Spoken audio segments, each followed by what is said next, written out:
Warahmatullahi wabarakatuh. Sebelumnya perkenalkan nama saya Rizky Arfian Suhardi, NIM 2018 11 123. Di sini saya akan presentasikan tentang pengendalian frekuensi dengan menggunakan kontrol fuzi prediktif pada simulator plant turbin generator pada PLTU. Di sini terdapat latar belakang kenapa kontrol fuzi tersebut dibuat, yaitu gangguan sistem tenaga listrik mungkin bisa terjadi dan menjadi permasalahan serta kendala penyaluran daya listrik ke beban. Contoh gangguannya yaitu adalah fluktuasi frekuensi sistem tenaga listrik yang disebabkan perubahan beban. Fluktuasi frekuensi seharusnya berada pada batas toleransi yang sudah ditetapkan dan kembali kepada frekuensi normalnya dengan segera. Fluktuasi frekuensi yang berada di atas batas toleransi merupakan sebuah permasalahan yang kerap terjadi. Di sini terdapat tujuan dan batasan masalahnya, yang dimana tujuan penelitian ini yang pertama membangun suatu pembangkit listrik dengan tujuan mengurangi krisis energi listrik. Yang kedua yaitu agar dapat mengatasi fluktuasi frekuensi yang berada di atas batas toleransi tersebut. Yang di sini terdapat batasan masalah. Yang pertama, pengertian dan tahap-tahap dalam menggunakan kontrol fusi prediktif. Yang kedua, perancangan sistem pembangkit listrik tenaga uap dengan kontrol fusi. Yang ketiga, hasil simulasi dan implementasi dari kontrol fusi tersebut. Oke, di sini terdapat gambaran umum perancangan sistem. Yang pertama yaitu laptop virtual plant ini dihubungkan langsung dengan laptop HMI melalui NIDAC 6009 dan microcontroller Atmega 32, yang dimana software OPC ini yaitu untuk mengirim data tambahan dari laptop virtual plant ke laptop HMI.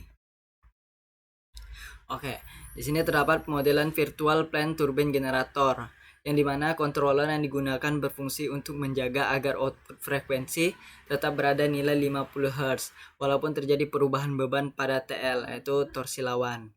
Yang dimana frekuensi itu kan harus tetap terjaga. Apabila terjadi ketidaksinkronan frekuensi akan menyebabkan suatu masalah. Yang kedua yaitu pemodelan control wave, yang dimana pressure yang masuk ke main valve bernilai konstan yaitu 60 kg per cm persegi. Saat awal laju aliran steam akan dikendalikan oleh manual valve dan akan terbuka 100% hingga kecepatan turbin mencapai 3000 rpm. Selanjutnya akan dikendalikan sepenuhnya oleh control wave.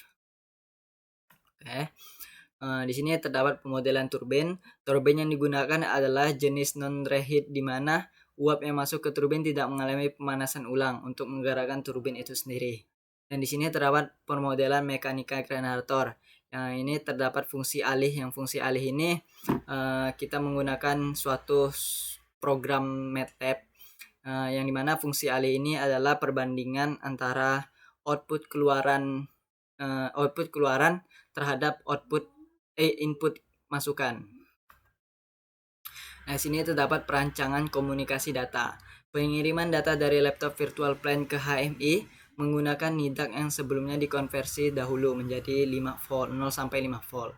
Karena kemampuan NIDAC membaca tegangan pada range tersebut, kemudian dikirim ke microcontroller dan diolah, yang selanjutnya akan dikirim ke HMI melalui kabel serial. Nah, di sini terdapat identifikasi sistem, yaitu nilai output hasil dari MATLAB tersebut, yaitu nilai output dan nilai inputnya. Oke, di sini terdapat perancangan kontrol fuzi. Perancangan kontrol fuzi ini memiliki step-step, ada 3 step, yaitu fusifikasi, yaitu jenis fungsi keanggotaan yang digunakan ada 2 jenis, yaitu segitiga dan trapesium. Fungsi trapesium dipilih untuk mendefinisikan derajat keanggotaan yang sama dengan satu pada banyak nilai variabelnya. Sedangkan fungsi segitiga dipilih karena memiliki nilai yang terbatas dan derajat keanggotaannya bernilai 1 pada titik tertentu. Yang kedua yaitu fusi rule base, yaitu merepresentasikan perubahan dari bukaan control wave. Yang ketiga difusifikasi, yaitu proses difusifikasi digunakan untuk mendapatkan nilai keluaran dari hasil proses rule base didapatkan fungsi keanggotaan yang menjadi rentan nilai output controller.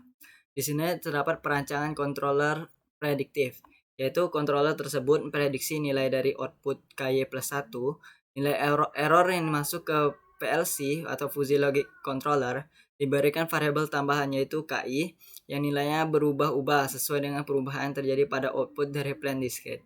Hal ini dikarenakan nilai K harus sama dengan EM atau K. Oke, di sini hasil dan pembahasan. Hasil dan pembahasan di sini yaitu implementasi komunikasi NI-DAC microcontroller. Nah, di sini yaitu nilai output yang tercantum pada laptop yang terdapat pada HMI tersebut, yang dimana respon memiliki banyak ripple. Hal ini disebabkan oleh clock yang dimiliki NIDAC dan microcontroller berbeda. Ripple mungkin juga disebabkan karena nilai output dari filter plan dikonversi ke dalam bentuk tegangan 0-5 volt. Kemudian nilai yang telah dikonversi tersebut akan dikonversi kembali dalam frekuensi. Oke, di sini ada hasil perancangan controller pada virtual plan, yang dimana di sini yaitu nilai output dari frekuensi terhadap nilai sistem kontrol fusi tersebut. Yang ini yaitu frekuensi terhadap dengan nilai Y plus K. Yang ini yaitu adalah gabungan dari kedua nilai output tersebut. Tidak banyak perbedaan, namun apabila diperbesar ini terlihat controller prediktif bekerja pada sistem yang ini. Oke, kesimpulannya, yang pertama, simulator plan turbin generator dapat bekerja dengan baik walaupun dalam keadaan terbeban. Respon melalui mencapai nilai set point yang diinginkan yaitu 50 Hz. Yang kedua, penambahan gain KI sebesar 42,35 yang bekerja secara suksesif pada controller fusi prediktif dapat memperbaiki error pada controller fusi.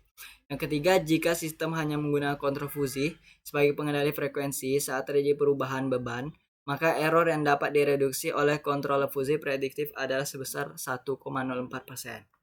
Sekian, terima kasih. Mohon maaf apabila terjadi kesalahan kata-kata, kurang lebihnya saya mohon maaf. Saya Rizky Arfian Suwardi pamit undur diri. Terima kasih. Wassalamualaikum warahmatullahi wabarakatuh.